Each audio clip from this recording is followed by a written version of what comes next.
دو افراد کی مسلسل ہراسانی، خاتون کانسٹیبل کی خودکشی، ورنگل پولیس میں سنسنی۔ تلنگانہ کے ورنگل سے ایک دل دہلا دینے والا واقعہ سامنے آیا، جہاں دو افراد کو مسلسل ہراسانی سے تنگ آ کر ایک خاتون کانسٹیبل نے خودکشی کر لی۔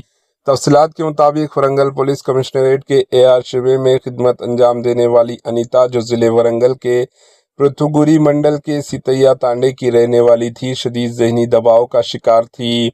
انیتا کے ایک دور کے رشتہ دار راجندر، جو محبوباد ضلع کے تھرور منڈل کے کومناپلی تانڈے سے تعلق رکھتا ہے، گزشتہ 4 برسوں سے شادی کا جھوٹا وعدہ کر کے انہیں ہراساں و پریشان کر رہا تھا۔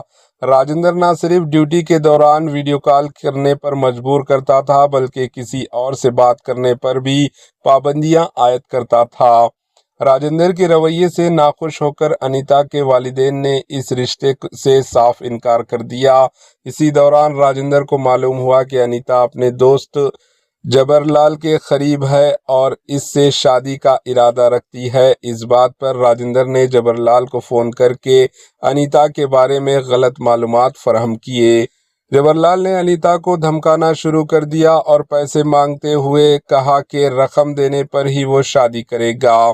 انیتا نے بے بسی کے عالم میں راجندر کو فون کر کے کہا کہ تم دونوں کی وجہ سے میری زندگی برباد ہو گئی ہے اور اب میرے پاس مرنے کے سوا کوئی راستہ نہیں بچا، جس پر راجندر نے بے حسی سے جواب دیا، مرنا ہے تو مر جاؤ۔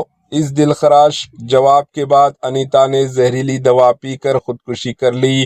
واقعے کے بعد پولیس نے راجندر اور جبر لال دونوں کے خلاف کیس درج کر کے تحقیقات کا آغاز کر دیا۔ یہ واقعہ نہ صرف خواتین اہلکاروں کے تحفظ پر سوال کھڑا کرتا ہے، بلکہ معاشرے میں بڑھتی ہوئی ذہنی ہراسانی کی سنگین تصویر بھی پیش کرتا ہے۔ اس واقعے پر آپ کی رائے کامنٹ کے ذریعے ضرور بتائیں۔ Bureau report, AHN news.